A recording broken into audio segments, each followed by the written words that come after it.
잠을 안 자는 아이, 밥을 잘 안 먹는 아이, 잘 못 채는 아이, 이런 아이들의 일부는 철결핍 빈혈일 수 있습니다. 오늘 닥터 DJ는 소화 빈혈의 주 원인 철결핍 빈혈에 대해서 알아보겠습니다.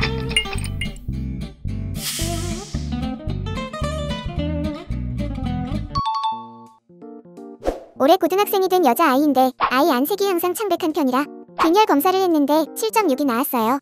병원에서는 철결핍 빈혈이라고 합니다. 작년에 학교 건강검진도 이상 없었는데 1년 남짓 기간 동안 이렇게 낮아질 수 있나요? 철결핍은 세계적으로 30%가량의 굉장히 높은 유병률을 보이는 영양결핍입니다. 이러한 철결핍의 약 3분의 1 정도에서는 철결핍 빈혈에 이르게 되는데요. 소아청소년 빈혈의 가장 흔한 원인이라고 할 수 있습니다. 특히 초경을 시작한 이후에 1, 2년 정도 지나서 청소년 여성의 한 10에서 15%가량의 높은 유병률을 보이는 빈혈인데요. 생리나 위장관 실혈 등에 의해서 가장 많이 발생하는 그런 빈혈이고 이게 적절한 보충이 되지 않으면 심한 빈혈로 진행할 수 있어서 1년 전에 정상이라 하더라도 수개월 내에 진행할 수 있는 질환입니다. 아이에게 철분이 중요한 이유를 알려주세요. 철은 체내에서 정말 중요한 역할을 하는 그런 요소입니다. 철은 지구상에서 알루미늄 다음으로 가장 흔한 금속인데요. 이 철이 우리 몸에는 한 3에서 5g 정도 존재하게 됩니다. 철의 특징 중에 하나가 전자를 2개 잃은 이가철과 3개 잃은 삼가철 모두 굉장히 안정된 상태이기 때문에 우리 몸에서 일어나는 많은 화학 반응에 매우 중요한 촉매제로 작용을 하게 됩니다. 이런 철분은 우리 몸에 다음과 같은 그런 구성 형태와 분포를 보이게 되는데요. 생존에 굉장히 필수적인 다양한 작용들을 한다고 할 수 있습니다. 이런 철분이 부족하게 되면 초기에는 철분 부족에 의해서 다양한 증상이 생기다가 이런 철분 부족이 악화돼서 저장돼 있던 철을 다 쓰고 나면 이제 점차 심해져서 헤모글로빈이라는 게 생성이 되지 않고 빈혈에 이르게 되는데요. 이런 빈혈이 없다 하더라도 철분이 부족해지는 그런 상황만으로도 다양한 효소 작용에 문제가 생기고 다양한 증상들이 생길 수 있습니다. 어린 영유아의 경우에는 발달이 늦어질 수 있고 또 열경련 같은 것이 이제 빈도가 높아진다는 보고도 있고 학생들의 경우에는 철분이 부족해지면 학습 능률이나 성취도에 또 좋지 않은 결과가 이제 미친다는 다양한 연구들이 있습니다. 철결핍 원인이 뭘까요? 우리나라에서 소아청소년에서 철결핍인 주로 철분 섭취 부족과 혈액 손실에 의해서 발생한다고 볼 수 있는데요. 철분 섭취 부족이 주로 발생하는 시기는 한 6개월에서 24개월 그런 이제 어린 영유아입니다. 만삭으로 출생한 아기의 경우에 생후 3개월에서 6개월까지는 엄마로부터 받은 철분이 충분해서 철분 보충이 따로 필요하지 않은데요.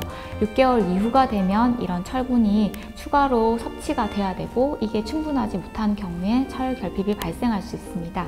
6개월 이후에는 육류를 포함한 다양한 종류의 이유식이 충분히 진행이 돼야 철결핍을 이제 막을 수가 있는데 이게 충분하지 않는 경우엔 철결핍 빈혈이 발생할 수 있습니다.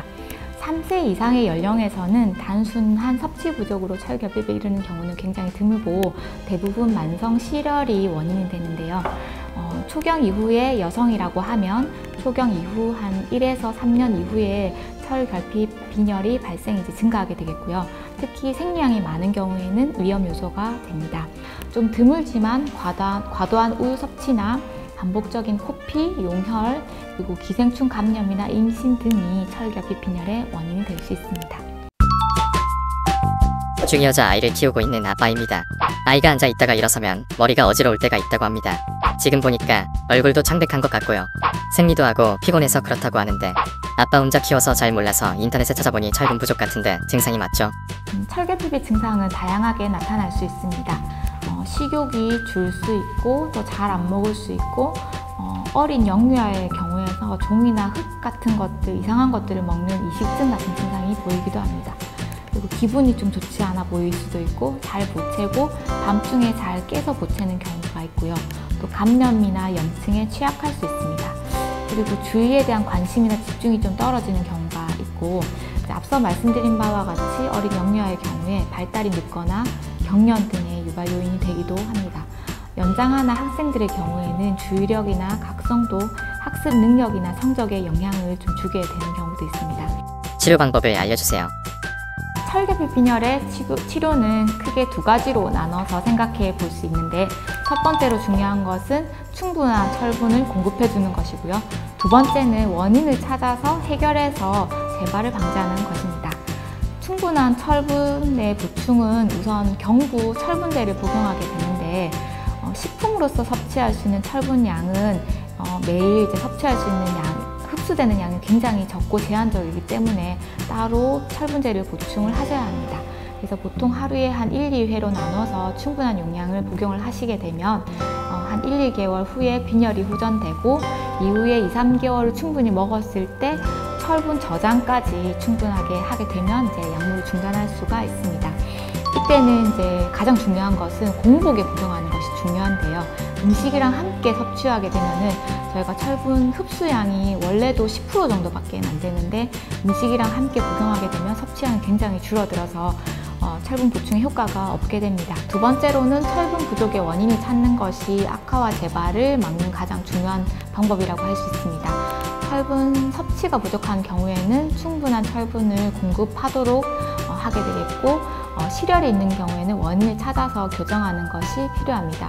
일상생활 철결핍 예방법을 알려주세요. 많은 경우에 충분한 철분 섭취로 철결핍을 예방할 수가 있습니다. 우리 몸에 흡수되는 철이 크게 햄철과 비햄철로 나누어지는데요. 햄철은 근육 같은 고기 형태로 존재하는 철이고요. 비햄철의 경우에는 철분 단독으로 존재하는 철이라고 생각하시면 좋겠습니다. 햄철은 흡수율이 굉장히 좋고, 따라서 충분한 햄철과 비햄철을 골고루 섭취하는 것이 중요하게 됩니다.